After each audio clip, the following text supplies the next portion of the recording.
Welcome back to another episode of Infidelity Tales Lab. We're thankful for your continued viewership. Before we begin, tell us, where in the world are you watching from? We love knowing our global reach. Now, let's dive into today's story. Chapter 1. The Perfect Facade. Derek Mitchell had built his life on three pillars: his successful construction company, his devotion to his 5-year-old daughter Lucy, and what he believed was an unshakable marriage to Tiffany. At 38, Derek was a man who commanded respect through quiet strength rather than loud words. His calloused hand spoke of years climbing from a job site labor to owning Mitchell Construction, one of the most trusted building companies in their mid-sized Colorado town. The Mitchell family lived in a pristine 2-story colonial that Derek had built himself.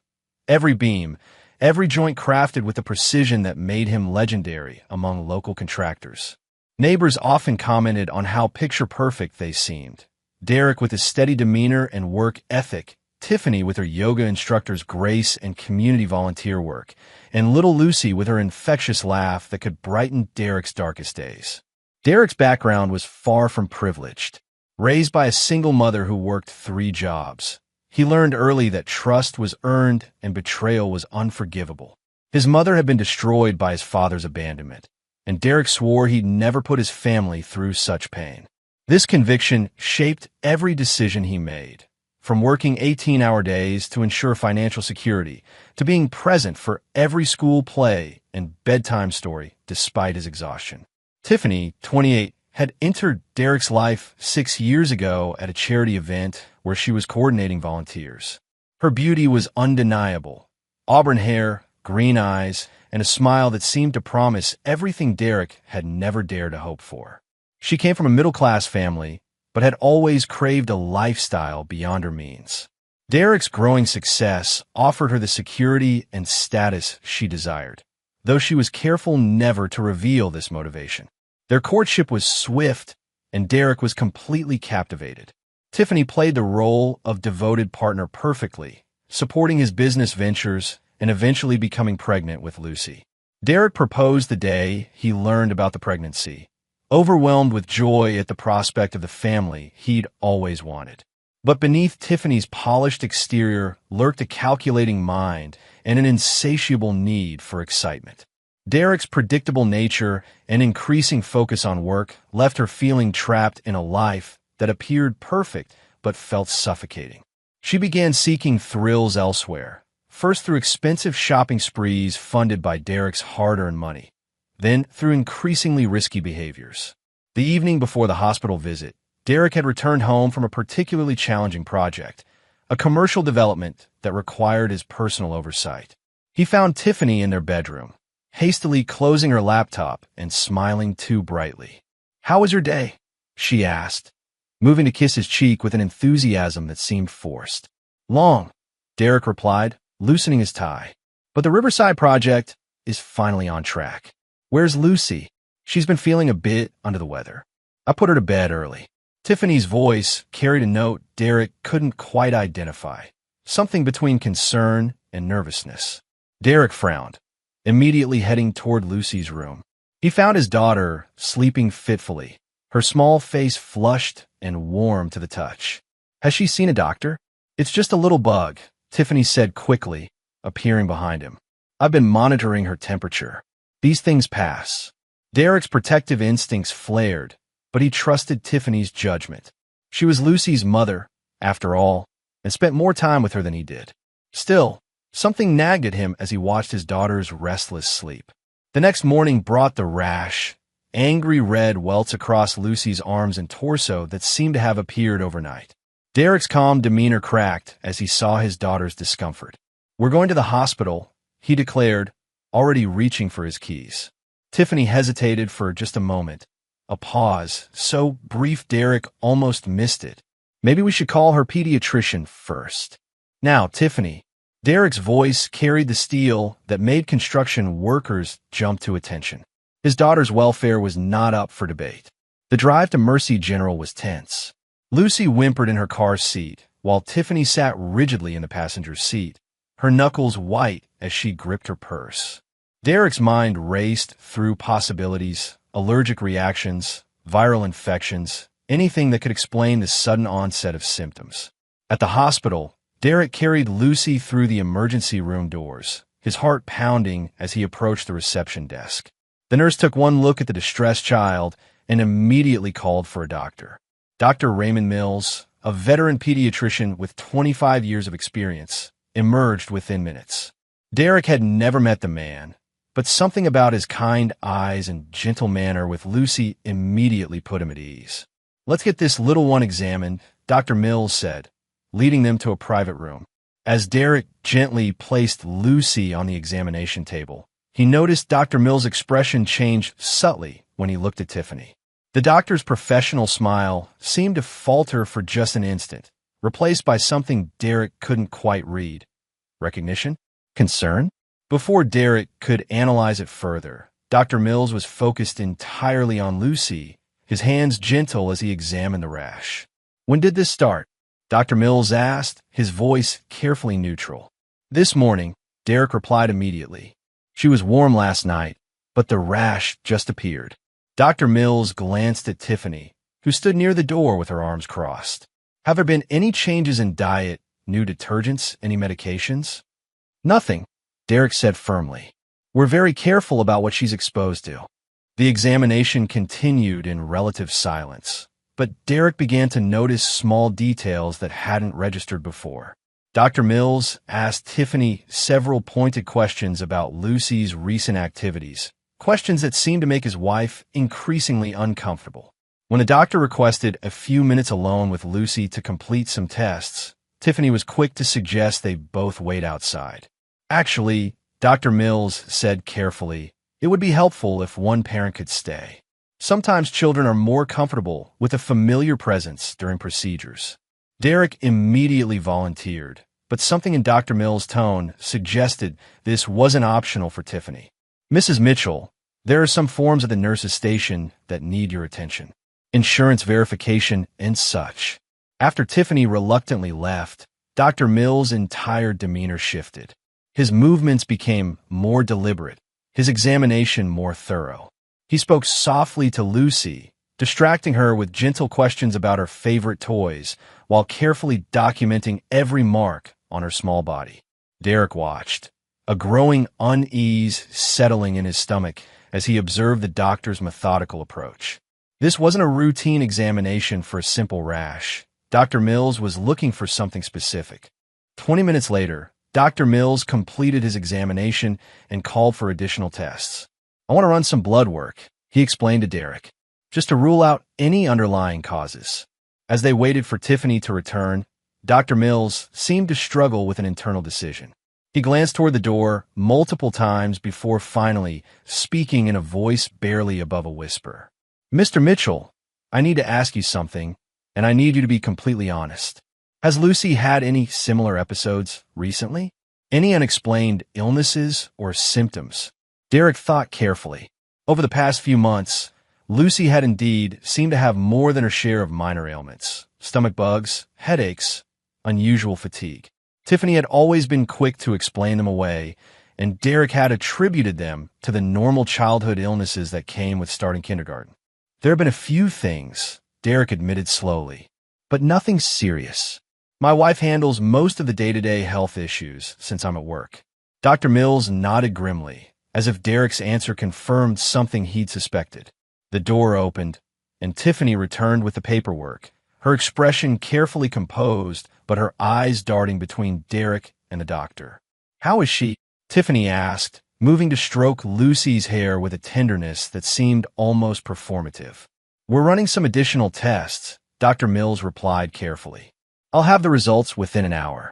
The next hour passed in agonizing slowness. Derek held Lucy's hand while she dozed fitfully, the sedative Dr. Mills had given her for the blood draw, making her sleepy. Tiffany spent most of the time on her phone, claiming she was updating her mother and canceling her afternoon appointments. Derek found himself studying his wife with new eyes. In 5 years of marriage, he'd always seen her as Lucy's devoted mother, perhaps sometimes overly cautious, but never anything other than loving. Now, in the sterile hospital environment, he noticed things that had previously escaped his attention. The way she seemed almost relieved when Lucy was sleeping, the practiced nature of her maternal gestures, the subtle tension that seemed to radiate from her whenever Dr. Mills was present. When Dr. Mills finally returned with the test results, his expression was carefully controlled, but Derek caught something dark in his eyes. "The good news is that Lucy is going to be fine," he began, and Derek felt a wave of relief wash over him. "What caused the rash?" Derek asked. Dr. Mills hesitated, glancing once more at Tiffany before answering. "It appears to be a reaction to a substance that isn't typically found in household products. I like to keep her for observation for a few more hours, just to be safe." Something in the doctor's tone suggested there was more to the story, but before Derek could ask follow-up questions, Dr. Mills was already moving toward the door. "I'll be back to check on Lucy shortly. Mr. Mitchell, could I speak with you privately for a moment?" Derek followed Dr. Mills into the hallway, leaving Tiffany alone with Lucy. The doctor led him several feet away from the room before stopping and checking to ensure they wouldn't be overheard. "Mr. Mitchell," Dr. Mills began, his voice heavy with the weight of what he was about to say, "I want you to know that everything I'm about to tell you is being documented officially, and I've already notified the appropriate authorities." Derek's blood ran cold. "What are you talking about?" Dr. Mills reached into his coat pocket and withdrew a small piece of paper, folded carefully. "I can't discuss this in detail here, but you need to read this when you're alone. What I can tell you is that your daughter has been systematically poisoned with small doses of household chemicals over an extended period." The words hit Derek like a physical blow. "Poisoned? That's impossible. Who would?" He stopped, the implications of Dr. Mills' careful behavior suddenly becoming clear. "I can't say more here," Dr. Mills said quietly, pressing the note into Derek's hand. "But you need to protect your daughter, and you need to do it carefully.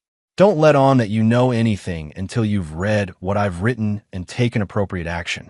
Derek's hands trembled as he pocketed the note, his mind reeling with the implications.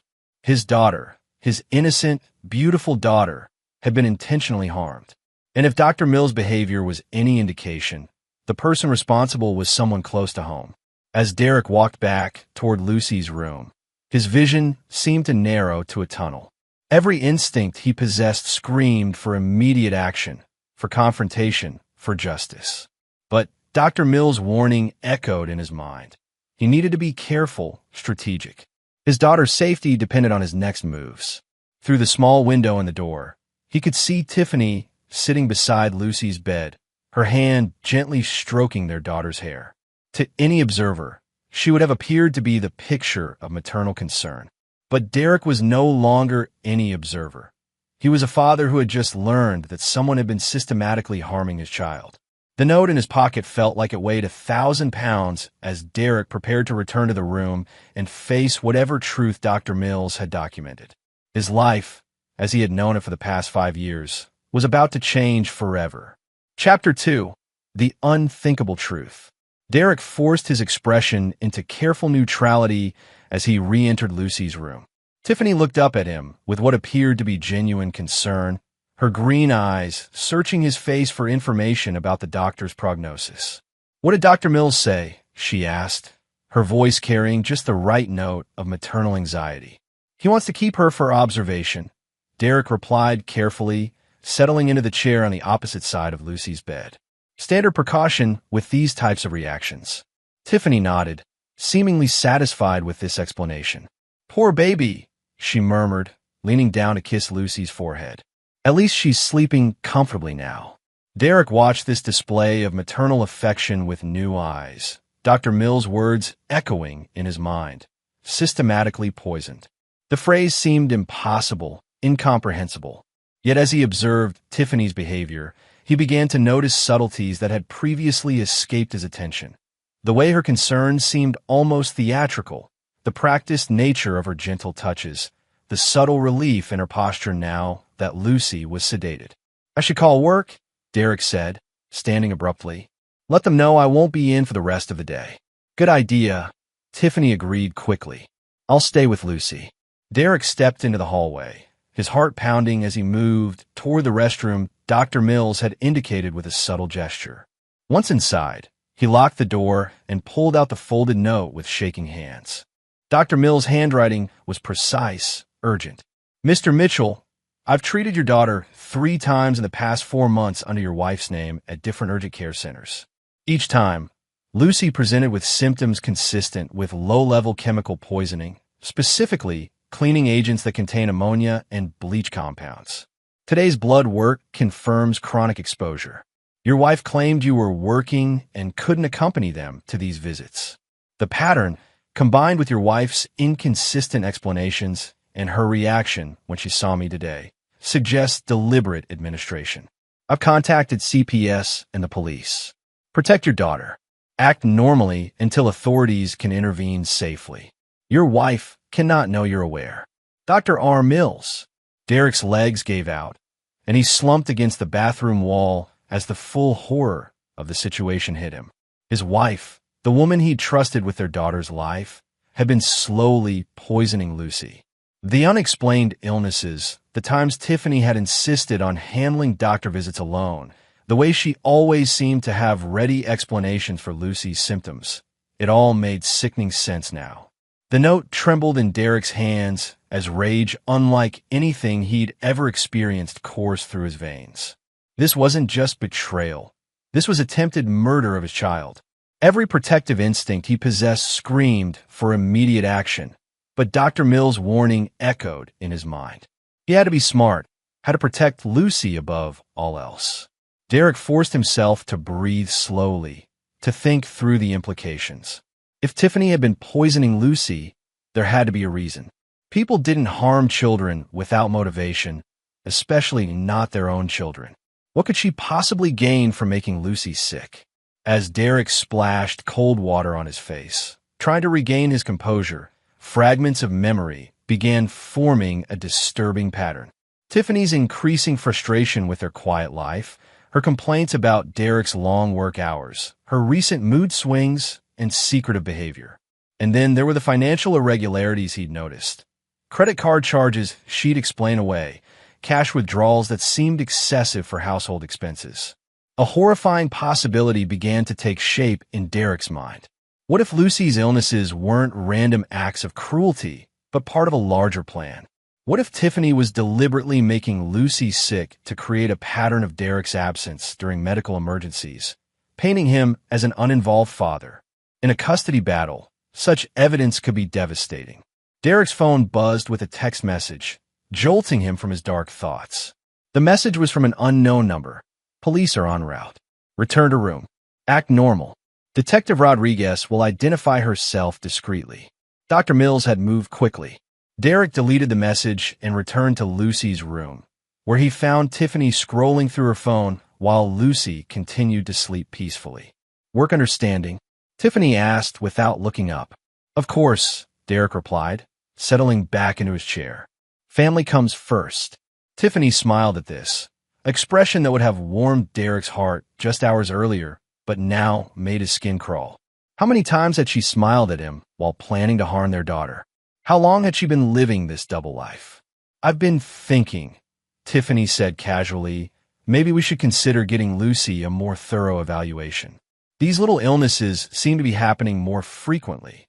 Derek's blood chilled at the manipulation in her voice. She was already setting up the narrative, already preparing to blame him for not being attentive enough to Lucy's declining health. What kind of evaluation? Derek asked carefully. Maybe some allergy testing, immune system workup.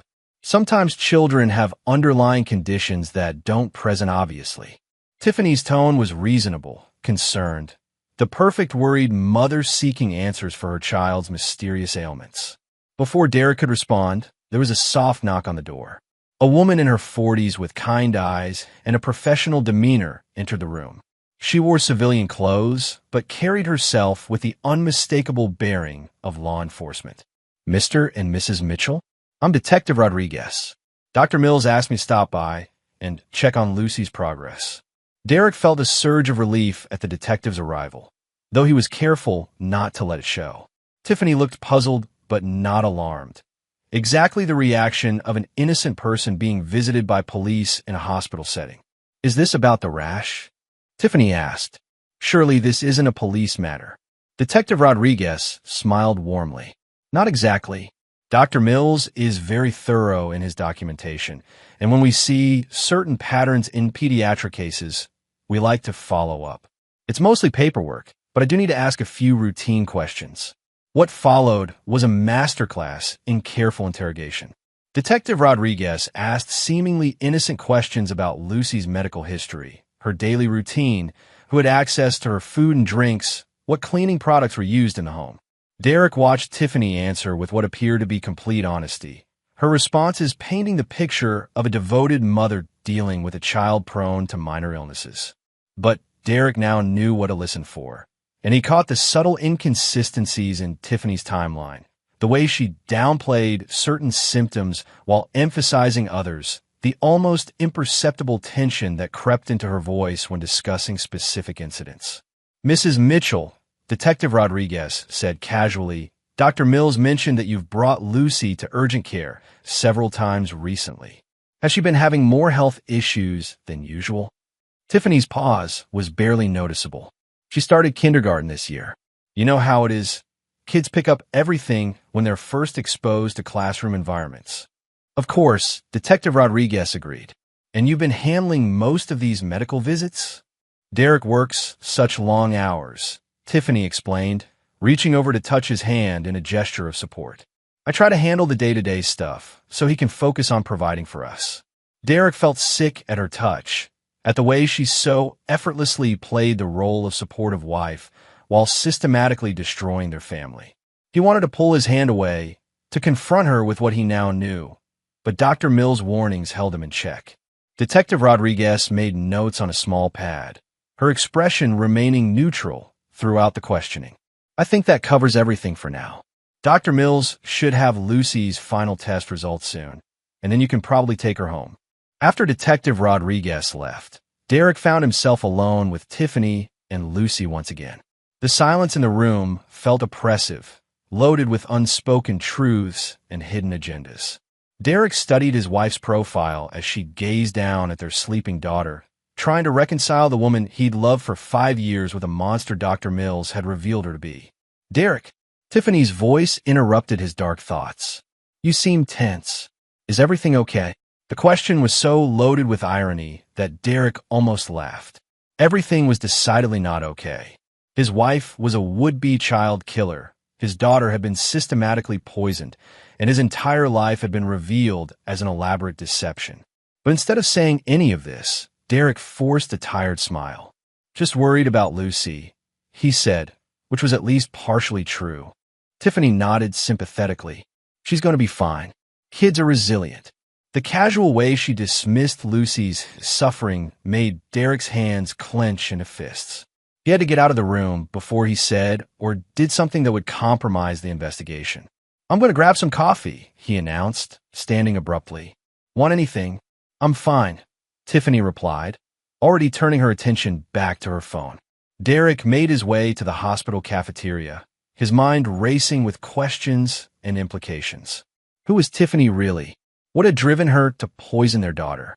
And most importantly, what was her endgame?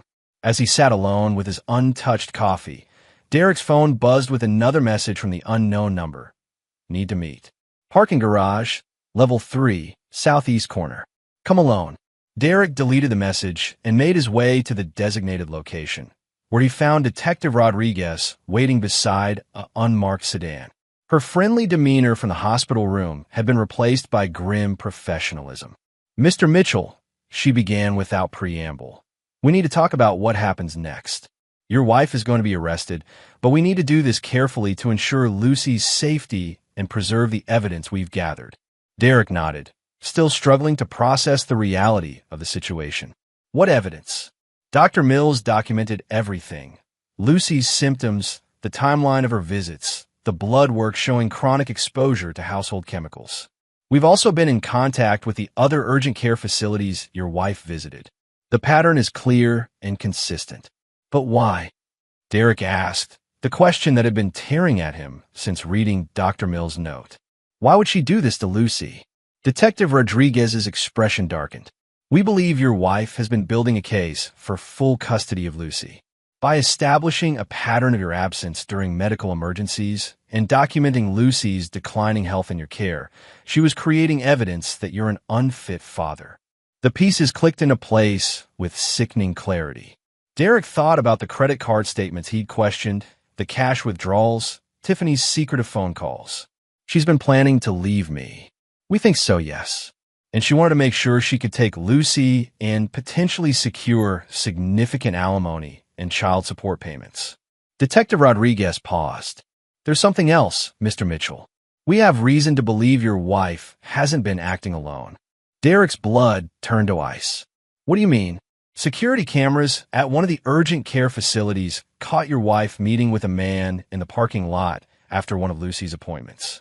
They appeared to be having an intimate conversation. The betrayal cut even deeper than Derek had thought possible. Not only had Tiffany been poisoning their daughter, but she'd been cheating on him too. And worse, her lover was apparently complicit in the abuse of an innocent child. Who is he? Derek asked, his voice barely above a whisper.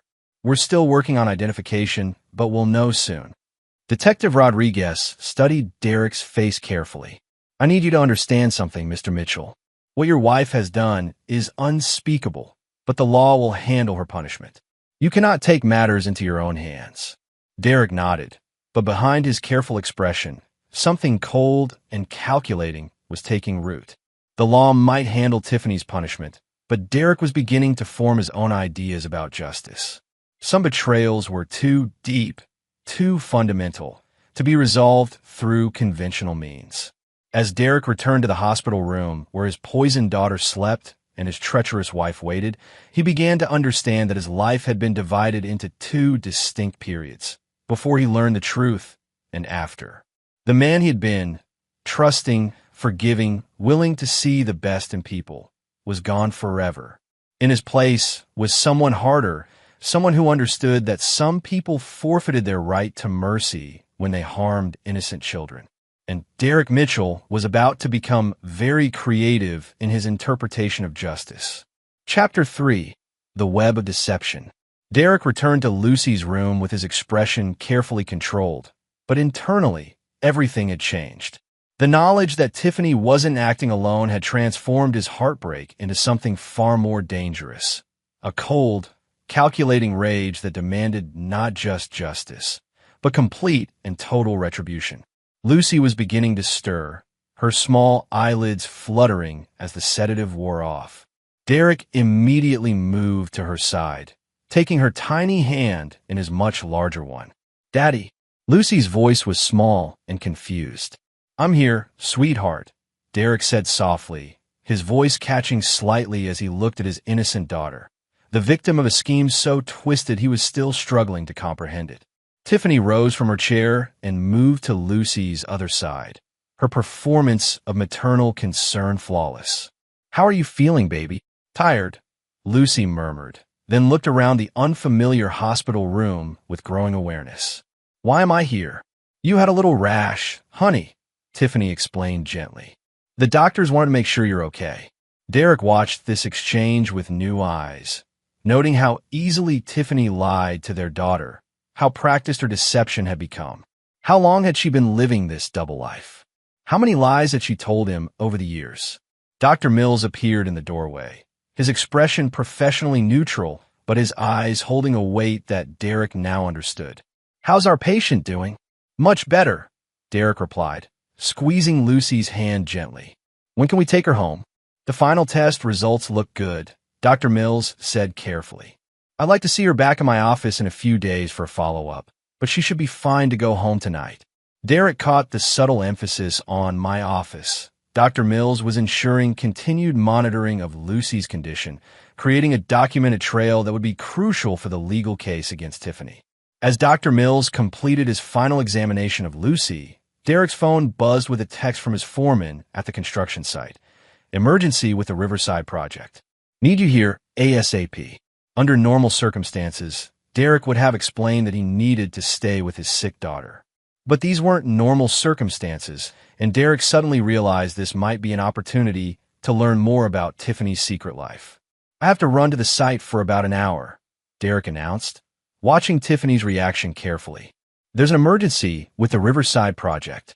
Tiffany's response was immediate and telling, a flash of relief that she quickly masked with concern. Go ahead, she said. Lucy and I'll be fine here until you get back. Derek kissed Lucy's forehead and squeezed Tiffany's shoulder, playing the role of devoted husband and father, even as bile rose in his throat at the contact. I'll be back as soon as possible. Instead of going to the construction site, Derek drove to a parking garage 3 blocks from the hospital and called Detective Rodriguez. She answered on the first ring. I need to know who he is, Derek said without preamble. Mr. Mitchell, I understand your urgency, but my wife is alone with my daughter right now, Derek interrupted. A daughter she's been systematically poisoning. You told me she has an accomplice. I need to know who I'm dealing with. There was a pause before Detective Rodriguez spoke again. We've identified him. His name is Troy Brennan.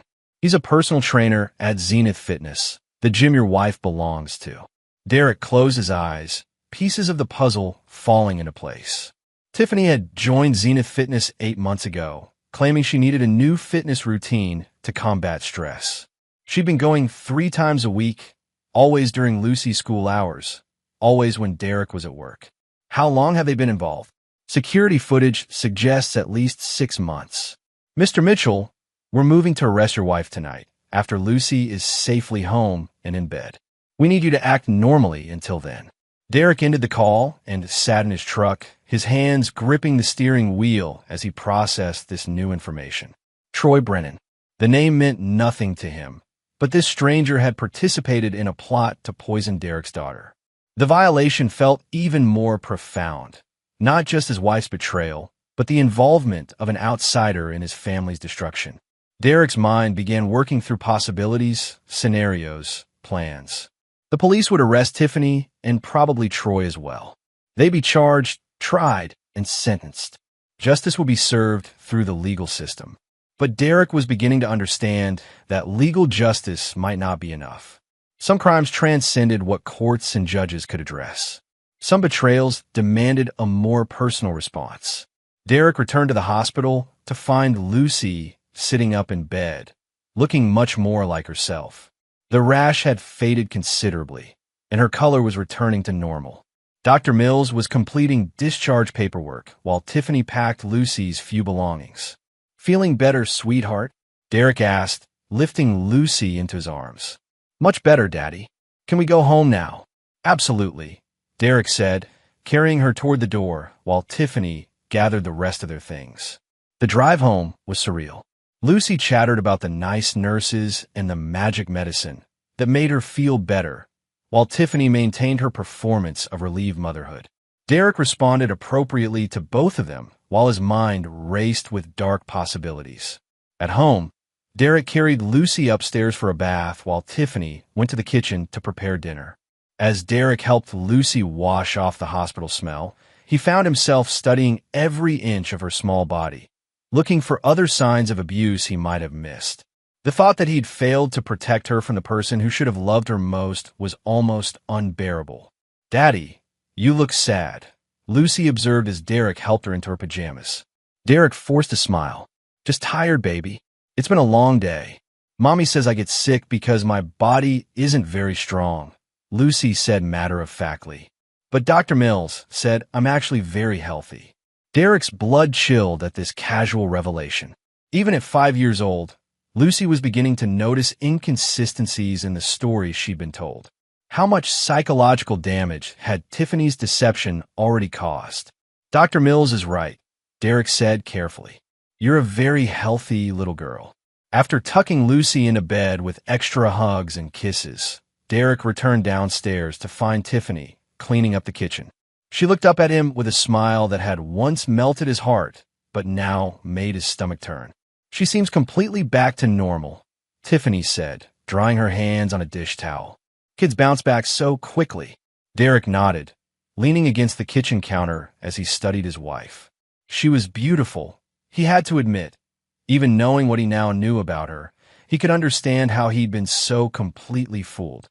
But underneath that beauty was something rotten, something capable of harming an innocent child for personal gain. Tiffany, Derek said carefully, can I ask you something? Of course. She moved closer to him, her green eyes wide and trusting. Have you been happy? In our marriage, I mean. The question seemed to catch her off guard. What kind of question is that? I've been thinking about what Dr. Mills said about Lucy's health issues. It made me realize how much I've been at work lately, how much I've been leaving you to handle on your own. Derek forced concern into his voice. I don't want my absence to be putting stress on you or Lucy. Tiffany's expression softened, and for a moment, Derek caught a glimpse of what might have been genuine emotion. Derek, you work hard to provide for us. I understand that. But it's not just about providing, Derek pressed. I want to make sure you feel supported, fulfilled. If there's anything missing in your life, anything you need that you're not getting. For just an instant, Tiffany's mask slipped. Derek saw guilt flash across her features before she recovered her composure. I have everything I need, she said, but her voice lacked conviction. Derek nodded and pulled her into his arms, hating every second of the contact, but needing to maintain his cover. I love you, he said, the words tasting like poison in his mouth. I love you too, Tiffany replied, and Derek wondered if she was capable of understanding what those words actually meant. As they prepared for bed, Derek's phone buzzed with a final message from Detective Rodriguez. Team in position. We'll move at 11 p.m. Keep your daughter safe. Derek deleted the message and climbed into bed beside the woman who had been slowly murdering his child. In less than 2 hours, Tiffany would be arrested, and this chapter of Derek's life would end. But as he lay in the darkness, listening to Tiffany's breathing gradually even out, Derek was already planning what would come next. The legal system would handle Tiffany and Troy according to the law. But Derek was beginning to understand that there were other forms of justice, other ways to ensure that those who betrayed him would pay a price that went far beyond prison sentences and legal penalties. Some people, Derek was learning, forfeited their right to mercy when they crossed certain lines. And poisoning his daughter was a line that could never be uncrossed, never be forgiven, never be forgotten. As the clock ticked toward 11 p.m., Derek Mitchell began his transformation from betrayed husband to something far more dangerous, a man with nothing left to lose and everything to avenge. Chapter 4. The Reckoning Begins. At exactly 11:17 p.m., Derek heard the soft knock on his front door that would change everything. He had been lying awake for hours, his body tense as he listened to Tiffany's steady breathing beside him. When the knock came, he felt her stir slightly, but not wake. The sleeping pills she'd been taking for the past month, ensuring she remained unconscious during what would be the most important arrest of Detective Rodriguez's career. Derek slipped out of bed and made his way downstairs, where he found Detective Rodriguez and 3 other officers waiting on his porch.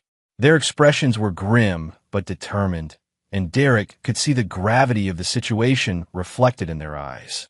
Is Lucy safe? Detective Rodriguez asked quietly. Upstairs, sleeping, Derek confirmed. Tiffany took her sleeping medication about an hour ago. Good. We need to do this carefully. We don't want Lucy to be traumatized any more than necessary.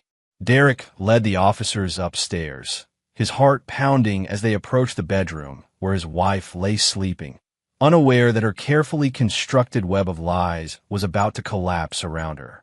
Detective Rodriguez positioned herself at the foot of the bed while the other officers flanked the sides.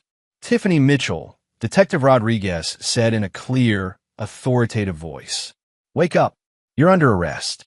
Tiffany's eyes snapped open, immediately darting between the unfamiliar faces surrounding her bed and Derek, who stood in the doorway. For a moment, confusion dominated her features, but Derek watched as understanding gradually dawned, and with it, a cold calculation that confirmed everything he'd learned about her true nature. What is this? Tiffany demanded, sitting up and pulling the blanket around herself. Derek, what's happening? Tiffany Mitchell, you're under arrest for child abuse, assault with a deadly weapon, and conspiracy to commit kidnapping, Detective Rodriguez announced, beginning to read Tiffany her rights. Derek watched his wife's face as the charges were read, noting the way her expression shifted from confusion to outrage to something that looked almost like relief. There was no shock, no genuine surprise, only the reaction of someone whose elaborate plan had finally been discovered. "This is insane," Tiffany protested as one of the officers moved to handcuff her. "Derek, tell them this is crazy. I would never hurt Lucy." But Derek remained silent, his arms crossed as he observed the woman he'd once loved being arrested for attempting to murder their daughter. The performance was flawless, he had to admit. Even now, caught red-handed, Tiffany maintained her act of innocent motherhood. "We have documentation from multiple medical facilities," Mrs. Mitchell, Detective Rodriguez explained calmly. "Blood tests showing chronic exposure to household chemicals, security footage, witness statements. Your daughter has been systematically poisoned over a period of months." For just an instant, Tiffany's mask slipped again, and Derek caught a flash of something cold and calculating in her eyes. Then she was back to playing the victim, tears beginning to stream down her face. "Derek, please," she begged as the officers prepared to escort her out. "You know I love Lucy. You know I would never hurt her. There has to be some mistake." Derek stepped aside to let the officers pass, meeting Tiffany's eyes for what he knew would be the last time. "I know exactly what you are," he said quietly, his voice carrying a finality that made Tiffany's face go pale. As they led her away, Derek heard Lucy's bedroom door creak open. His daughter appeared in the hallway, rubbing her eyes and looking confused by the commotion. "Daddy? What's happening? Where are they taking Mommy?"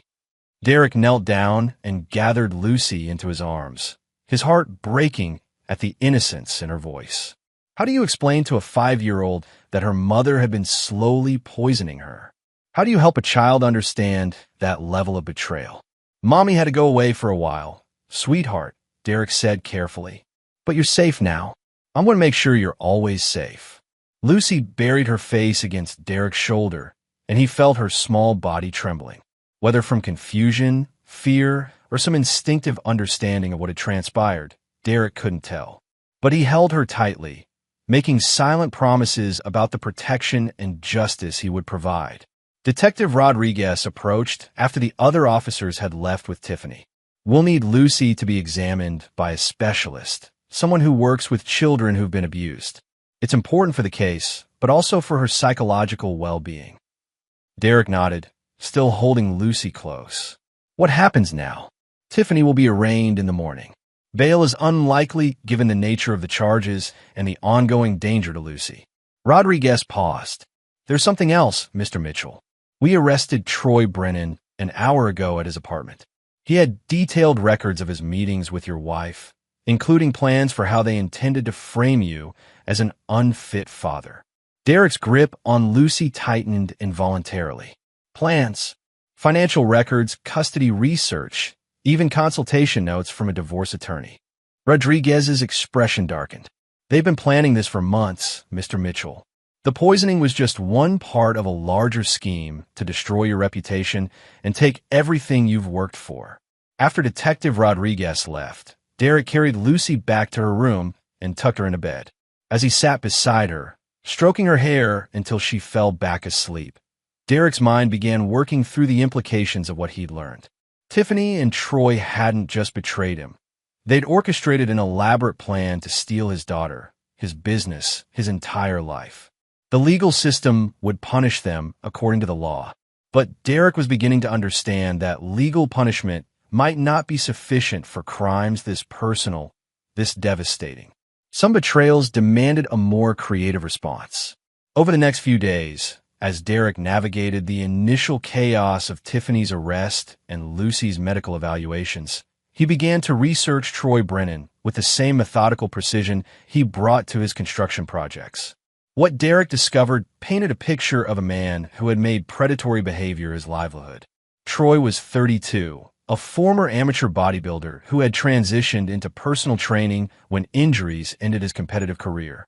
But his real specialty seemed to be targeting wealthy, unhappy wives, women who felt neglected by successful husbands and were vulnerable to the attention of an attractive younger man.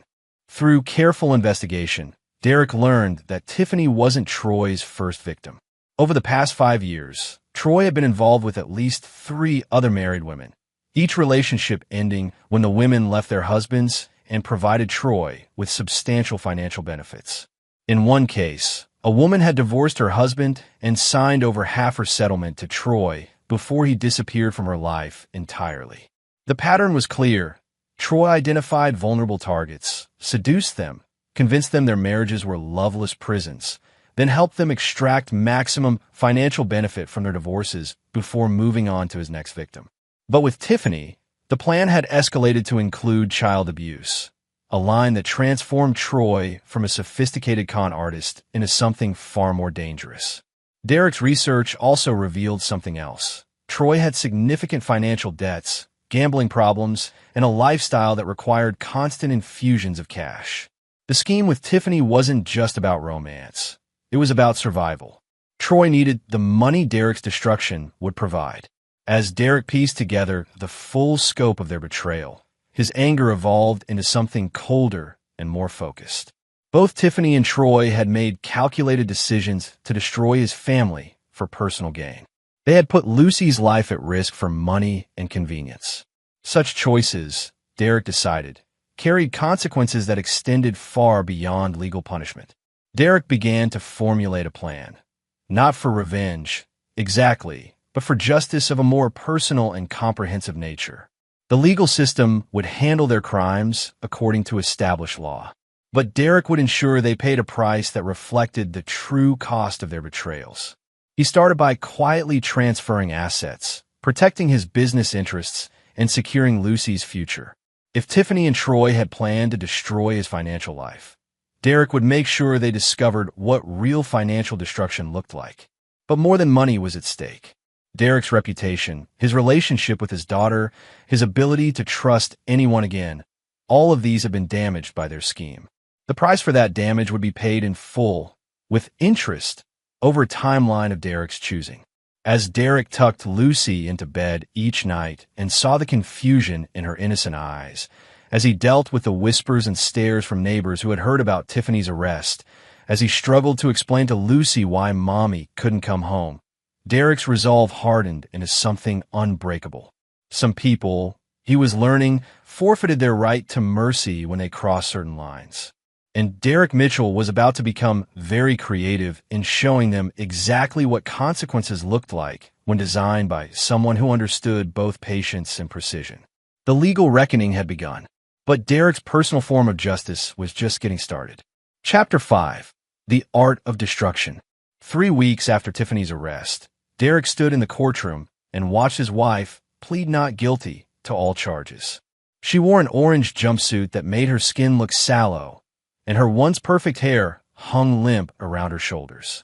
But even in custody, Tiffany maintained her performance of innocent victimhood, dabbing at her eyes with tissues and looking toward Derek with expressions of wounded betrayal. Beside her sat her attorney, a sharp-eyed woman named Patricia Vance who specialized in defending cases involving alleged child abuse. Derek had researched her too. She was expensive, aggressive, and had a reputation for turning victim narratives on their heads. Your Honor, Patricia Vance addressed the judge, my client is the victim of a vindictive husband who has manufactured evidence to destroy her reputation and steal custody of their daughter. The charges against Mrs. Mitchell are based on circumstantial evidence and the biased testimony of medical professionals who have been influenced by Mr. Mitchell's accusations. Derek felt his jaw clench as he listened to the attorney systematically attempt to dismantle the case against Tiffany. The strategy was becoming clear. Paint Derek as a controlling husband who had somehow orchestrated the medical evidence against his innocent wife. Furthermore, Vance continued, we intend to prove that Mr. Mitchell has been psychologically abusing both my client and their daughter, creating an atmosphere of fear and control that led to the false accusations now before this court. Detective Rodriguez, sitting beside Derek, leaned over and whispered standard defense strategy. They're going to try to flip the script. Derek nodded, but internally, he was taking notes. Every lie Tiffany's attorney told, every false accusation leveled against him, was being cataloged for future reference. They wanted to play victim? Derek would show them what being a victim actually looked like. Troy Brennan's arraignment was scheduled for the following day, and Derek planned to attend that as well. He wanted to see the man who had helped orchestrate his family's destruction, to study his face and manner to understand exactly what kind of person he was dealing with.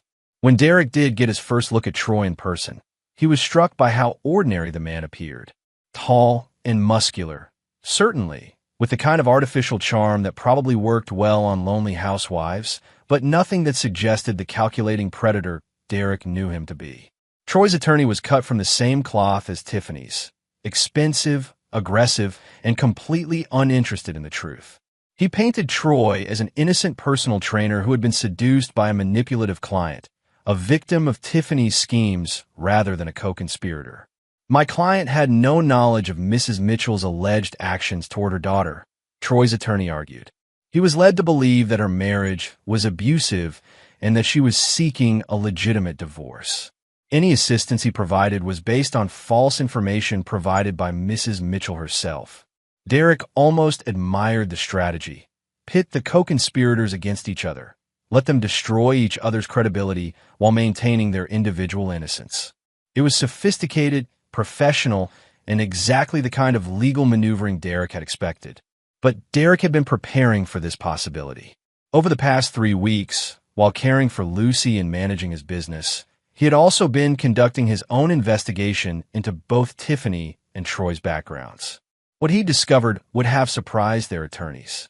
Derek had hired a private investigator named Robert Shun, a former FBI agent who specialized in financial crimes and background research. Chen's report had revealed a pattern of behavior from both Tiffany and Troy that went far beyond their scheme against Derek's family. Tiffany, it turned out, had been systematically stealing money from Derek's business accounts for over a year. Small amounts, carefully hidden through false invoices and manipulated receipts, but totaling nearly $75,000. She had been funneling this money into a secret account that she shared with Troy. Troy's financial records revealed a history of similar schemes with other women. He had used identical tactics, targeting unhappy wives, convincing them to leave their husbands, then extracting money through various manipulations before disappearing.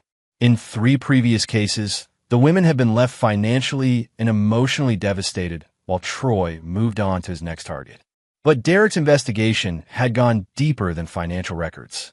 Chen had uncovered evidence of Troy's gambling debts, his connections to some unsavory characters who were becoming impatient about repayment, and his history of using false identities and forged documents in previous schemes. Most importantly, Derek had discovered that Troy and Tiffany's plan extended beyond just framing Derek as an unfit father. They had been researching ways to gain access to Derek's business assets, his property holdings, and even his personal accounts. The child abuse was just one component of a comprehensive plan to destroy Derek's life and steal everything he had worked to build. Armed with this information, Derek began to implement his own comprehensive plan for justice. But unlike Tiffany and Troy's scheme, Derek's plan was legal, methodical, and designed to ensure that his targets would face consequences for every aspect of their betrayal. Derek started with the financial crimes. He provided Chen's evidence to Detective Rodriguez, who forwarded it to the district attorney's office. Within a week, additional charges of embezzlement and conspiracy to commit fraud were filed against both Tiffany and Troy. But Derek's plan went beyond criminal charges. He began a systematic campaign to expose every aspect of their scheme to anyone who might be affected by their actions. He contacted Troy's previous victims, providing them with evidence of the pattern of abuse and helping them understand that they hadn't been the only targets. 3 of Troy's previous victims came forward with their own stories, and suddenly the case against him expanded from child abuse to a pattern of predatory behavior spanning several years. The media began to take notice, and Troy's reputation as a fitness professional was destroyed overnight. Derek also began targeting their support systems. He researched Patricia Vance's previous cases and discovered that she had a history of representing clients who were later proven to be lying about abuse claims. Derek made sure this information reached the right journalists, the right legal blogs, the right places where it would damage her reputation for taking on Tiffany's case. For Troy's attorney, Derek discovered a pattern of overbilling clients and manipulating legal fees.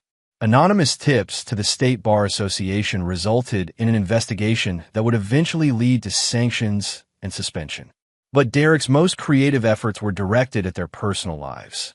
He knew that both Tiffany and Troy had built their schemes on deception and manipulation, so he began systematically exposing those deceptions to everyone in their orbit.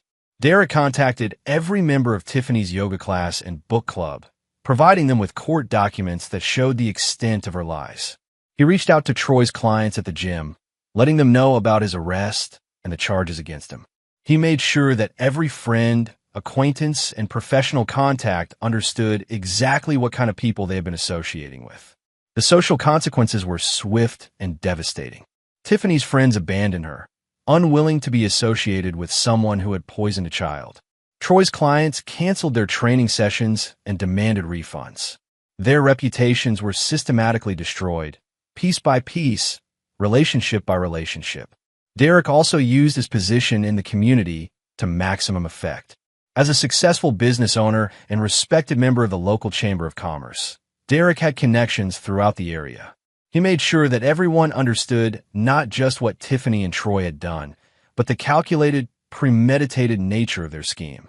Within 6 weeks of their arrests, both Tiffany and Troy found themselves completely isolated, their support systems destroyed, their reputations in ruins, and facing a legal system that was increasingly unsympathetic to their claims of innocence. But Derek wasn't finished. He had learned that justice wasn't just about punishment. It was about ensuring that the consequences of betrayal were comprehensive and permanent. Tiffany and Troy had tried to destroy his life systematically, and Derek was returning the favor with methodical precision. As he tucked Lucy into bed each night, Derek felt a sense of satisfaction that went beyond simple revenge. He was teaching his daughter an important lesson about consequences, about the price of betrayal, about the fact that some lines could never be crossed without permanent repercussions. The legal system would handle their crimes according to the law, but Derek Mitchell was handling their punishment according to a more personal standard of justice, one that ensured they would never again be in a position to harm another family the way they had tried to harm his. Chapter 6. The Perfect Trap. 6 months into the legal proceedings, Derek received a call that would provide him with the perfect opportunity to complete his campaign of justice. Robert Chun, his private investigator, had uncovered something that would change everything. "Derek," Chun said over the phone, his voice carrying an excitement that Derek had rarely heard from the usually stoic former FBI agent. "You need to see this. I found something that connects Troy to activities that go way beyond what we've already discovered." Derek met Chun at a small cafe downtown, away from prying eyes and curious ears. The investigator spread a collection of documents across their secluded table, his expression grim but satisfied. "I've been tracking Troy's financial history more deeply," Chun began, "and I discovered that he's been running what amounts to a sophisticated identity theft operation alongside his romance scams." Derek studied the documents Chun had assembled: bank records, credit applications, false identification documents, and a complex web of financial transactions that painted a picture of criminal activity far more extensive than anyone had imagined. "He targets the women for more than just money," Chun continued. "He gains access to their personal information, their social security numbers, their financial accounts, and then uses that information to establish false credit lines and fraudulent accounts. Some of these women don't even know they've been victimized because the damage doesn't show up until months or years later." Derek felt a cold satisfaction as he absorbed this information. Troy wasn't just a predator who targeted lonely wives. He was a sophisticated criminal who had been destroying lives for years. This evidence would ensure that his legal troubles extended far beyond the charges related to Lucy's abuse. "There's more," Chun said, pulling out another set of documents. "I found evidence that Tiffany knew about the identity theft scheme. She helped him gather information from other women at the gym, other yoga classes, anywhere she could get access to personal information." Before we proceed with sentencing, Judge Hawthorne announced, "I want to hear from the victims. Mr. Mitchell, would you like to address the court?" Derek stood slowly, his prepared statement in his hand, but he found that he didn't need to refer to it. The words came from a place of deep conviction, shaped by months of pain, investigation, and careful planning. Your Honor, Derek began, his voice carrying clearly through the packed courtroom. These defendants didn't just commit crimes. They systematically destroyed lives for their own profit and convenience. They poisoned my 5-year-old daughter, stole money from multiple families, and orchestrated identity theft schemes that devastated innocent people. Derek turned to look directly at Tiffany and Troy, his expression cold and unforgiving. But what makes their crimes particularly heinous is the calculating nature of their deception. This wasn't impulsive wrongdoing. It was a carefully planned campaign to destroy families and steal everything those families had worked to build. Derek continued for several minutes, detailing not just the crimes themselves, but the comprehensive investigation that had revealed the full scope of their criminal enterprise. He spoke about the victims who had lost their homes, their savings, their ability to trust anyone again.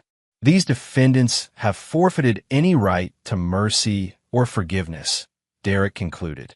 They have proven themselves to be predators who view other people's lives as nothing more than resources to be exploited. I ask this court to impose sentences that ensure they will never again be in a position to harm innocent families. One by one, the other victims addressed the court. Each story was heartbreaking. Elderly women who had lost their retirement savings, single mothers who had been left financially devastated, families who had been forced into bankruptcy by fraudulent activities they hadn't even known were occurring. Derek watched Tiffany and Troy's faces during these victim impact statements. Tiffany maintained her mask of remorseful innocence, dabbing at her eyes with tissues and looking appropriately sorrowful. But Derek could see the calculation behind her performance, the way she was still trying to manipulate the situation to her advantage. Troy's reaction was more telling. As victim after victim described the devastation he had caused, Derek saw flashes of something that might have been genuine emotion. Whether guilt, fear, or simply frustration at being caught, Derek couldn't tell. When all the victims had spoken, Judge Hawthorne addressed the defendants. Mrs. Mitchell, Mr. Brennan, you have pleaded guilty to charges that represent some of the most systematic and heartless criminal behavior I have encountered in 20 years on the federal bench. The judge continued for several minutes, describing the scope of their crimes and the impact on their victims. Derek felt a deep satisfaction as Judge Hawthorne methodically dismantled any remaining pretense that these had been crimes of passion or desperation. Mrs. Mitchell, Judge Hawthorne said finally, you have been convicted of child abuse, conspiracy to commit fraud, identity theft, and racketeering. The federal sentencing guidelines recommend 15 to 20 years imprisonment. However, given the systematic nature of your crimes and the particular vulnerability of your primary victim, your own daughter, I am sentencing you to 25 years in federal prison without the possibility of parole. Derek felt Lucy's small hand slip into his as Tiffany's mask finally cracked, revealing the cold fury underneath her performance of victimhood. For just a moment, she looked directly at Derek with an expression of pure hatred, confirming everything he had learned about her true nature.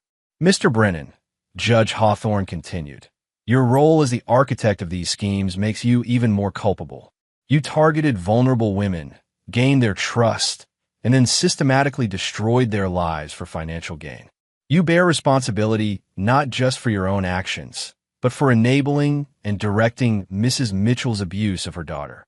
Derek watched Troy's face as the judge spoke, noting the way his composure finally began to crack as the reality of a situation became undeniable. Mr. Brennan, I hereby sentence you to 35 years in federal prison without the possibility of parole. Additionally, both defendants will be required to pay full restitution to all identified victims, and all assets will be forfeited to the federal government for distribution to those you have harmed. As the bailiffs moved to escort Tiffany and Troy from the courtroom, Derek felt a sense of completion that went beyond simple satisfaction. Justice had been served, but more importantly, Derek had ensured that the consequences matched the scope of their betrayal. After the hearing, Derek and Lucy walked out of the courthouse together. Several of the other victims approached Derek to thank him for his role in exposing the full extent of the criminal enterprise and ensuring that justice was comprehensive rather than limited to the original charges. Mr. Mitchell, said Martha Stevens, 70-year-old woman who had lost her retirement savings to Troy's schemes, "I don't know how to thank you. Without your investigation, I never would have understood what happened to my money." Derek squeezed the elderly woman's hand gently. "You don't need to thank me, Mrs. Stevens. We were all victims of the same predators. Making sure they faced full consequences for everything they did was the least I could do." As Derek and Lucy drove home, Lucy looked up at her father with the serious expression she sometimes wore when processing difficult concepts. "Daddy," she said quietly, "are the bad people going to be gone for a long time?" Derek glanced at his daughter in the rearview mirror, choosing his words carefully. "Yes, sweetheart. They're going to be gone for a very long time. Long enough that you'll be all grown up before they could ever bother anyone again." Lucy nodded solemnly, then brightened. "Can we get ice cream to celebrate?" Derek smiled, the first genuinely relaxed smile he'd allowed himself in over a year. "Absolutely. We can get whatever kind you want." As they drove toward the ice cream shop, Derek reflected on what he had learned about justice, betrayal, and the price of crossing certain lines. The legal system had provided the framework for accountability, but true justice had required personal involvement, careful planning, and an unwavering commitment to comprehensive consequences. Derek had become an expert in making sure that people who betrayed his trust faced the full weight of their choices. And he had sent a clear message to anyone who might consider threatening his family in the future. Some lines could never be crossed without permanent, devastating repercussions. Most importantly, Derek had protected Lucy and ensured that she would grow up understanding that her father would never allow anyone to harm her without facing consequences that matched the scope of their crimes. The legal reckoning was complete. But Derek's transformation from trusting husband to ruthless protector was permanent, irreversible, and absolute. Chapter 8: Building a New Legacy. 2 years after the sentencing, Derek stood in the conference room of Mitchell Construction, looking out at the assembled team of investigators, attorneys, and support staff he had carefully assembled. What had started as a personal quest for justice had evolved into something much larger, a comprehensive operation dedicated to protecting families from predators like Tiffany and Troy. "Ladies and gentlemen," Derek addressed the group, "today marks the launch of the Family Protection Initiative. Our mission is simple: identify, expose, and neutralize individuals who prey on families and children." Derek had used the skills he developed during his campaign against Tiffany and Troy to build something unprecedented. A private organization that combined investigative expertise, legal support, and financial resources to protect vulnerable families from sophisticated predators. Robert Chun, now Derek's full-time director of investigations, presented their first case. "We've identified a pattern of behavior similar to Troy's operation in Denver. A personal trainer named Marcus Webb has been targeting wealthy divorced women, gaining access to their children, and we suspect engaging in various forms of abuse and financial exploitation." Derek studied the file Chun presented. The similarities to Troy's methods were striking. The same careful targeting of vulnerable women, the same gradual infiltration of family dynamics, the same systematic exploitation for financial gain. "What's our timeline?" Derek asked. "We can have a complete background report within 2 weeks," Chun replied. "Financial records, previous victims, criminal history, the full profile." Derek nodded. "Do it, and reach out to local law enforcement. I want them fully briefed on what we're finding." The Family Protection Initiative had grown out of Derek's realization that predators like Tiffany and Troy weren't isolated cases. They were part of a larger pattern of sophisticated criminals who targeted families because families were trusting, vulnerable, and often unprepared for systematic deception. Derek had invested heavily in building an organization that could identify these predators before they caused irreparable damage. Using his construction business as a foundation, Derek had created a network of investigators, legal experts, and support personnel who specialized in protecting families from exactly the kind of threats his own family had faced. The initiative operated in a legal gray area. Not quite law enforcement, not quite private security, but something uniquely effective at identifying and neutralizing threats to family safety. Derek had learned that sometimes protecting innocent people required methods and resources that traditional law enforcement couldn't provide.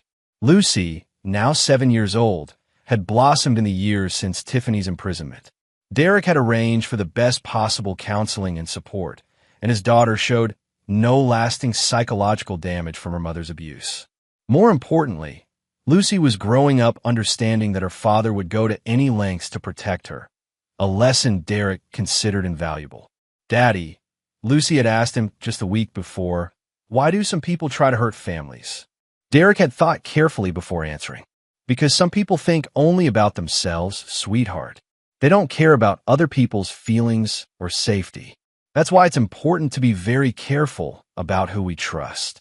"But you protected us," Lucy said with the simple confidence of a child who trusted her father completely. "I did," Derek confirmed. "And I always will." Derek's transformation from betrayed husband to family protector had been complete and irreversible. He had learned that trust was a precious commodity that had to be earned through actions, not words. He had also learned that some people forfeited their right to mercy when they crossed certain lines, particularly lines involving the safety of children.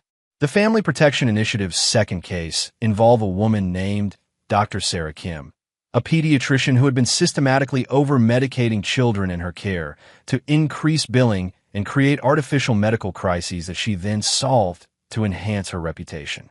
Derek's team had identified the pattern through careful analysis of insurance records and medical outcomes. Dr. Kim's patients showed statistically improbable rates of certain conditions that required expensive, ongoing treatment, conditions that mysteriously improved when families moved to different doctors. "She's been creating sick children to build her practice," Chin reported to Derek during their weekly briefing. "Some of these kids have been on unnecessary medications for years." Derek felt the familiar cold anger that had driven his campaign against Tiffany and Troy.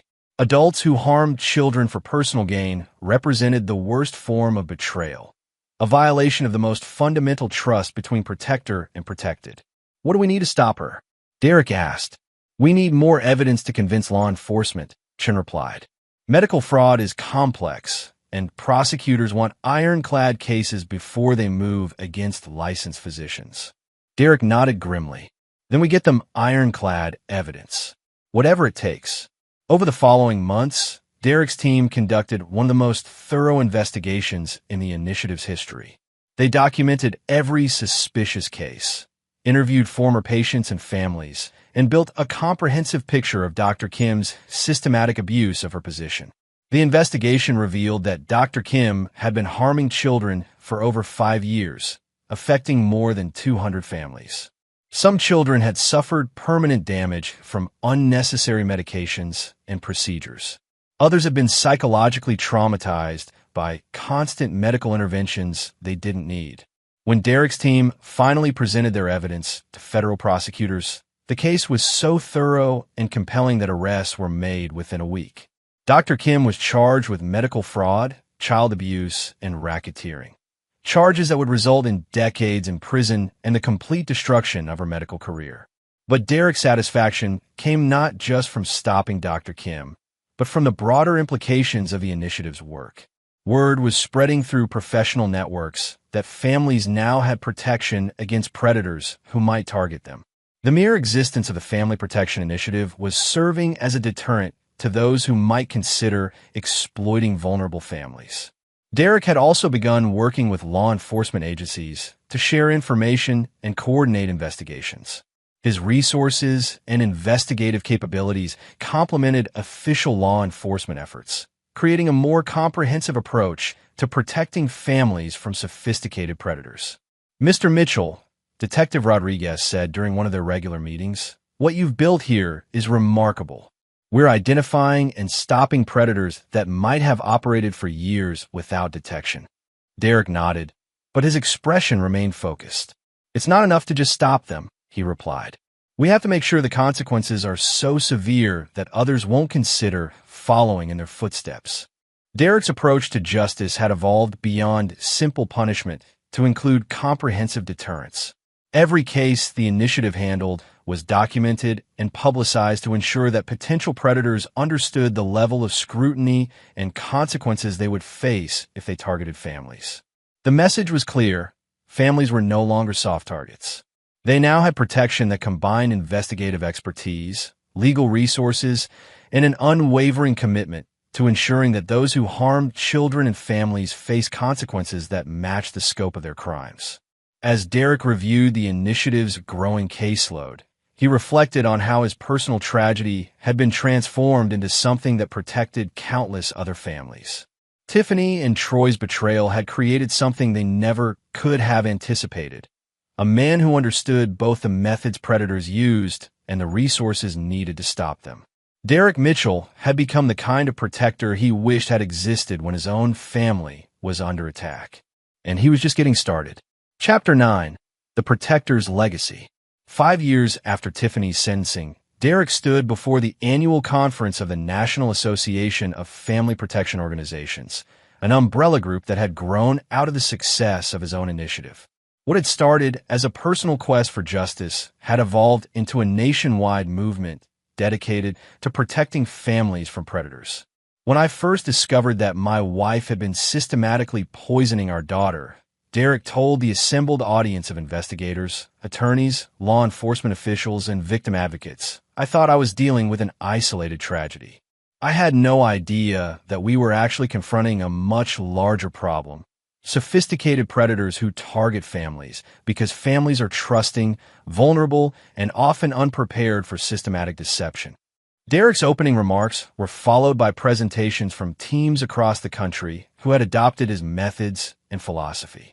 The Family Protection Initiative had become a model for comprehensive investigation and intervention, combining private resources with law enforcement cooperation to identify and neutralize threats before they could cause irreparable damage.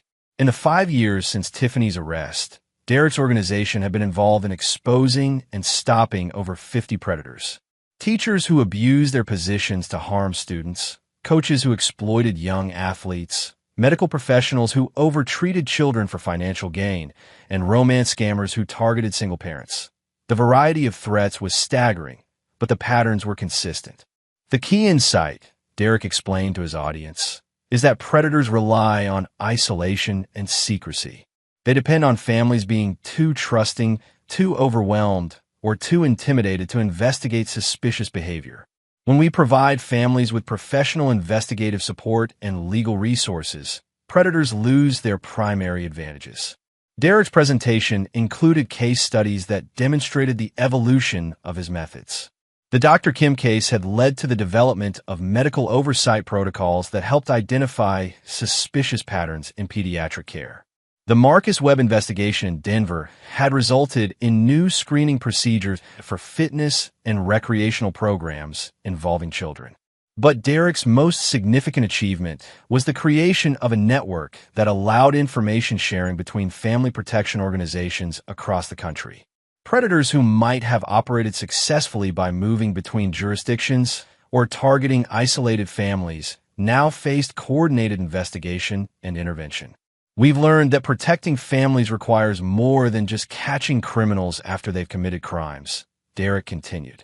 We have to identify threats before they fully develop, intervene before irreparable damage is done, and ensure that consequences are so comprehensive that others won't consider following the same path. After his presentation, Derek was approached by Maria Santos, a federal prosecutor who had worked on several cases involving the Family Protection Initiative. Derek, she said, I wanted you to know that the Department of Justice is considering adopting some of your investigative protocols as part of our official procedures. The comprehensive approach you've developed has been more effective than anything we've tried through traditional law enforcement channels. Derek nodded, pleased but not surprised. He had always believed that protecting families required resources and methods that went beyond what traditional law enforcement could provide. The success of his initiative had proven that comprehensive protection required comprehensive solutions. There's something else, Maria continued. We've been tracking the recidivism rates for criminals exposed through your organization's investigations. It's remarkable. We're seeing virtually zero repeat offenses among predators who have been subjected to your full investigative and legal process. Derek smiled grimly. Fear is a powerful deterrent. When predators understand that targeting families will result in complete exposure, financial ruin, and maximum legal consequences, most of them find other lines of work. That evening, Derek returned home to find Lucy, now 12 years old, working on a school project about heroes and role models. She looked up as he entered her room, her expression serious but confident. "Dad," she said, "I'm writing about you for my project." Derek raised an eyebrow. "About me? I'm not sure I qualify as a hero, sweetheart." Lucy shook her head firmly. "You do. You protect families. You stop bad people from hurting kids. That makes you a hero." Derek sat on the edge of Lucy's bed, studying his daughter's earnest face. She had grown into a confident, intelligent young woman who understood the world contained both good and evil people, but who never doubted that the good people would ultimately prevail. "You know," Derek said carefully, "protecting people sometimes requires making hard choices. It means being willing to do things that other people might not understand or approve of." Lucy nodded. "I know, but protecting innocent people is always the right thing to do, even when it's hard." Derek felt a surge of pride at his daughter's wisdom. Lucy had learned from their experience not to be cynical or afraid, but to be strong and decisive when facing threats to her safety or the safety of others. "What are you going to do when you grow up?" Derek asked, though he suspected he already knew the answer. "I want to help you," Lucy replied without hesitation. "I want to protect families too." Derek studied his daughter's determined expression and saw something of himself in her resolve. Lucy had been shaped by her early trauma, but rather than being broken by it, she had been strengthened. She understood that the world contained predators, but she also understood that those predators could be stopped by people who were willing to commit completely to protecting the innocent. "We'll see," Derek said, kissing Lucy's forehead. "For now, focus on growing up strong and smart. There will be plenty of time to decide about the future." But Derek already knew that Lucy would probably join his organization eventually. She had the same instinctive protectiveness, the same unwillingness to tolerate threats against innocent people, the same understanding that some lines could never be crossed without facing comprehensive consequences. As Derek prepared for bed that night, he reflected on the journey that had brought him to this point. Tiffany's betrayal had destroyed the man he had been, trusting, forgiving, willing to see the best in people. But from that destruction had emerged someone far more effective at protecting the innocent. Derek Mitchell had become exactly what families needed. Someone who understood how predators operated, who had the resources and determination to stop them, and who was willing to ensure that the consequences for threatening innocent people were severe enough to serve as permanent deterrents. The legal system provided one form of justice, but Derek had learned to provide another.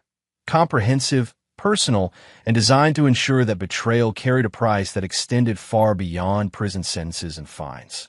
Most importantly, Derek had created something that would outlast him. The Family Protection Initiative and the broader movement it had spawned would continue protecting families long after Derek was gone. Lucy and others like her would carry forward the understanding that protecting innocent people required complete commitment, creative thinking, and an unwavering willingness to ensure that predators face consequences that match the scope of their crimes. Derek had transformed his personal tragedy into a legacy of protection that would benefit countless families for generations to come. Tiffany and Troy had tried to destroy his life, but instead, they had created something they never could have anticipated. A man who understood both how to identify evil and how to stop it permanently. As Derek drifted off to sleep, he felt the deep satisfaction that came from knowing his daughter was safe, his community was protected, and predators across the country now faced an opponent who would never forgive, never forget, and never stop until justice was complete and comprehensive.